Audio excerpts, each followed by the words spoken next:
Hello everybody. Today our group will be covering Starbucks. My name is Lawrence Bussey. I'm Jackie Myers. I'm Gabby Assembly. I'm Nicola Idemo. I'm Ava Rook.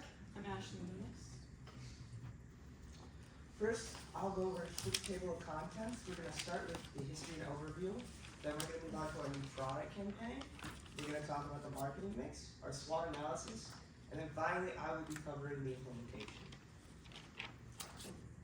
Alright, so I'm going to be doing our history and our overview. Alright, so starting in 1971, Starbucks was founded in Seattle, Washington by Gordon Roker, Zev Siegel, and Jerry Baldwin. They were originally just a small shop where they sold coffee beans and equipment to make coffee. They weren't a cafe, and they didn't sell any fancy drinks, and they didn't really have seating, and they had no interest in being a cafe. And then in 1982, they met Howard Schultz in their store, and he worked for a company called Vermiclass, which is where they got their coffee equipment from. And Howard was really into marketing, and so they hired him to be their head of marketing. And then Starbucks had opened 4 more stores. And then after that, Howard decided to take a trip to Italy, and he saw all of the cafes in Italy and how they were making a lot of money and they were selling all these fancy drinks. And so then Howard came back to the United States and decided that he wanted to propose an idea to turn Starbucks into a cafe. And the owners of Starbucks had no interest in doing that, so they let Howard go. And then in 1985, Howard decided to make his own coffee shop called Il Fornell, and it raised a lot of money, and Starbucks was their first investor. And with the drinks that they made at their store, Howard bought his beans from Starbucks, and so his shop was kind of like a piggyback off of Starbucks. And then in 1987, Starbucks was starting to lose a lot of money, so Howard bought Starbucks and then changed the name to all of his current existing stores to Starbucks, and he turned them into a cafe, and they were making a lot of money. And then in 1996, business was booming, and they opened their first store outside North America, and they now had 1,105 stores. And this is a picture of Jerry, Zev, and Gordon in front of their first original store, and as you can see, their logo has changed a lot, and their shop has also changed, and so a lot is different. And now onto our current objectives and performance. Starbucks currently has 35,711 stores in 80 different countries, so they have expanded quite a bit. In 2009, they released their app, which is their biggest marketing channel, and it is a big hit because you can order drinks off of the app. They have their huge reward program, which everyone loves. I mean, I'm sure a lot of you have the Starbucks rewards program. And then their seasonal drinks were released in 1986, and those to this day still make $488.7 million a year. And Starbucks as like a whole company makes $35.97 billion every year. And they employ 402,000 people every year. I'll be introducing our new campaign, Star Melts, where we're bringing ice cream into the Starbucks menu. We are offering the option to put scoops of ice cream into all of our beverages, along with introducing new products, new specialty drinks for a limited time. The Affogato, the cold brew malt, and the cold brew float, as you can see up there, that Gabby will be introducing further. Alright, so I'll go over the marketing mix for our campaign, and as Ashley stated, we do have 3 new products, 3 new specialty drinks. The first is an Affogato, which is 2 shots of espresso poured over a scoop of vanilla ice cream. And this drink is actually already popular in some international Starbucks locations in Asia, and thought it would be a good idea to bring it to the US and Canada. Our second is the cold brew float, which is Starbucks' signature cold brew with a scoop of vanilla ice cream on top, root beer float style. And third is our cold brew malt, which is our cold brew malted together in a thick milkshake with the ice cream. This malt is currently available in one location. You can only get it at the Starbucks Reserve in Seattle, Washington, but all three of these drinks will be enticing additions to Starbucks' summer menu. And in addition to our 3 specialty drinks, as Ashley mentioned, we are adding the option to add a scoop of vanilla ice cream into any existing drink on the menu. And this gives customers a unique option to customize and try a different version of their favorite drinks. Just as Starbucks is able to substitute different milks with dairy-free options, we will be carrying this through our campaign as well as the option to have any of these drinks made caffeine-free. Now, as for the place aspect of our marketing mix, we're talking about our supply chain management and our marketing channels. And any adults who were around in the 90s may remember Starbucks brand ice cream being sold on store shelves. And they'll be happy to know that specifically for this campaign, we are re-partnering with Dreyer's Ice Cream to recreate their signature vanilla bean flavor. And this is the ice cream that will be used in all of our locations running the campaign in the US and Canada. As for our marketing channels, we will continue to use one of Starbucks' most popular and effective marketing channels that they have, which is their mobile app. I mentioned this briefly in the previous presentation, but the app did so well a few years ago that it was the highest grossing in the country for mobile payment users. And that's extremely notable because Starbucks sells coffee and not a wide range of products like other mobile apps do. This app will play a huge role in the promotional events we're having in this campaign, which ties into the promotion aspect of the mix. Through the app, people will be able to order and try these specialty drinks, and most importantly, they'll be able to vote on which one they would like to see stay on the menu permanently. Besides our app, Starbucks has a lot of other advertising platforms that they use, ranging from all of their social medias all the way to television and streaming service advertisements. As for our price, we'll be sticking with Starbucks' premium pricing strategy. This is what they use for all of their products. And we use this also for landing at prices on our signature drinks, comparing them with past releases of specialty drinks. To explain more about our pricing and the specific details of our promotional event, I'll let Jackson. Thank you.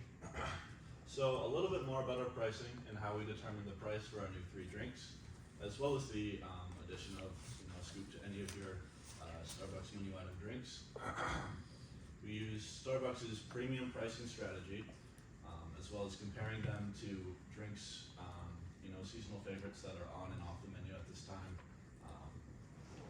We landed on a grande or medium-sized drink costing $6.39.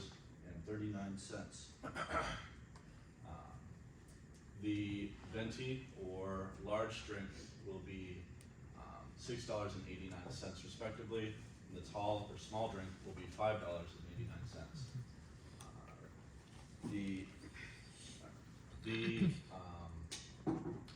choice to add a scoop of ice cream to any of your drinks will be an upcharge of $2.79. This fits with the premium pricing strategy as well as exists within the expectations of our current target market.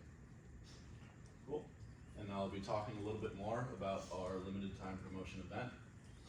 This will last from June 1st through July 21st, with these 3 drinks being available on the menu starting June 1st.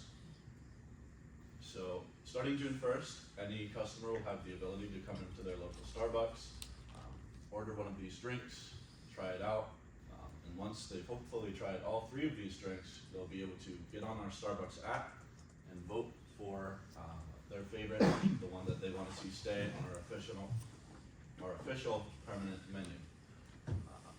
The voting will last from June 1st to July 20th, with the winner being announced on July 21st. This is significant because July 21st is National Ice Cream Day. On National Ice Cream Day, that's the last day that any of our customers will have to choose between these 3 drinks. From then moving on, just the winner of the competition and the ability to add a scoop of ice cream to any of our products on the menu will last on from there. So this creates an interactive event with our customers through our biggest existing marketing channel, which is our app, as well as gives incentive to to try all 3 of our drinks instead of just trying one and returning to a customer's regular coffee order. And now I will be covering the SWOT analysis. So the SWOT analysis is broken into 4 different parts. We have the strengths, the weaknesses, the opportunities, and the threats. So for one of the strengths, we have that it's popular in warmer months. I know, as many of you know, in the warmer months when it's like 70, 80 degrees plus, people are going to ice cream shops and they're wanting ice cream because who doesn't love ice cream when it's hot, cools you down.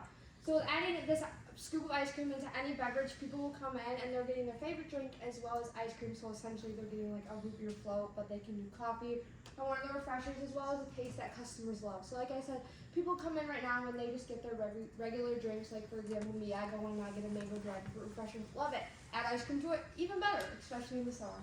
And then some weaknesses, we have competition. Within the competition, we are thinking with the local ice cream shops in the area. Because local ice cream shops are going to think that we're taking what they specialize in and adding it to something that we don't specialize in necessarily until now. And then trained employees. People that work at Starbucks are getting trained to make coffees and refreshers. They're not necessarily getting trained how to scoop ice cream and add it to a drink. So employees might be like, oh, I'm not working here because I don't want to do ice cream. I want to work with drinks and coffee. And then the opportunities, it creates a new product for an everyday item on the menu. So like I said, you can, or like we said before, you can add a scoop of vanilla ice cream, dairy-free or regular, to any drink on the menu, and that's essentially expanding our original menu to even broader types of opportunities, as well as another way to enjoy their beverage. So like if you go in and you're like, okay, well I want a caramel macchiato, but add a scoop of dairy-free ice cream into it, we got you, we can do that. And then it brings in many new customers. So like Gabby said, you can go in and there's people like that were born in the 1990s and they're like, oh, their Starbucks is bringing back their vanilla ice cream. Oh, I want to bring my kids in there to get them to try something that I tried when I was a kid. So they'll love that, as well as now we're moving on to our threats, which is the price. Like we said, it is an additional $2.79 to add a scoop of ice cream to any beverage. People might be like, oh, that's too much, I'm not paying it. When in reality, it's pretty much the same cost as you're paying for a drink that's already on the menu. And then running out, so we might run into a case where Dreyer's ice cream might run out of dairy-free or regular vanilla ice cream. So then we can't put that ice cream on the menu, which brings us to a cause where we can't sell some of our new specialty drinks. And then, like I said, dependence on Dreyer. Dreyer might not be able to depend on having ice cream in stock every single time that we want it. So then we can't get our specialty ice cream because Dreyer doesn't have it, and that's who we're partnering with for this campaign. Alright, I will now be moving on to the implementation. So to give you guys a little bit of a timeline, we plan on starting our implementation of this around March. Our first step outside of the company is going to be sitting down and talking to Dreyer and getting a contract based to get our product at a reasonable price. Once we have, our goal for that will be around early March having the deal set and actually having access to our supply for the ice cream. Then we're gonna move on to our first phase, which is installation. Now, the nice thing about hard serve ice cream is there's very little upkeep and equipment that you need to add to a coffee shop. They already have the freezers and a lot of the places, but one of the things that they might need to add is a way to keep the ice cream cold while it is being stored. Our plan for this is to go in while the locations are closed. So at night, have a small team go in there and in one night renovate it to have the ability to serve ice cream.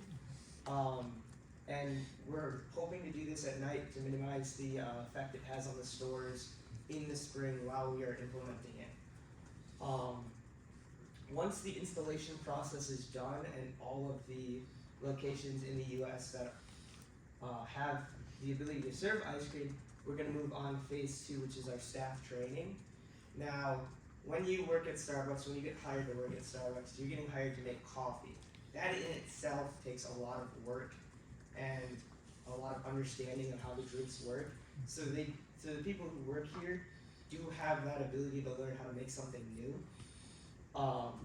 But we think it's only going to take about give or take 2 weeks, half a month to be able to implement ice cream onto the menu. And that is why we're doing the 3 drinks and promoting the 3 drinks, which brings me to phase 3, our limited time promotion. this is kind of a testing phase for the ice cream, as well as it's a chance for people to see it and get it out in front of people. Our 3 drinks are at a limited time pricing. We're gonna keep the drinks around the same price as it costs to get normal coffee. Now the specialty drink that stays will keep its price, but it is slightly more money to get a custom drink with the $2.79 increase. Another thing that we haven't seen much with our phase 3 is the interactive aspect of it. This is one of the first times I've seen the company actually directly look for feedback from their customer base, and I think it's a really good idea and can make our customer base a little bit closer to the company. Lastly, we had phase 4, which is after that National Ice Cream Day. We end the limited time promotion. We close out the 2 drinks that lose and put the 1 on the menu, as well as we put the ice cream right next to the ice on stuff to get in your drinks. Any questions? Yeah.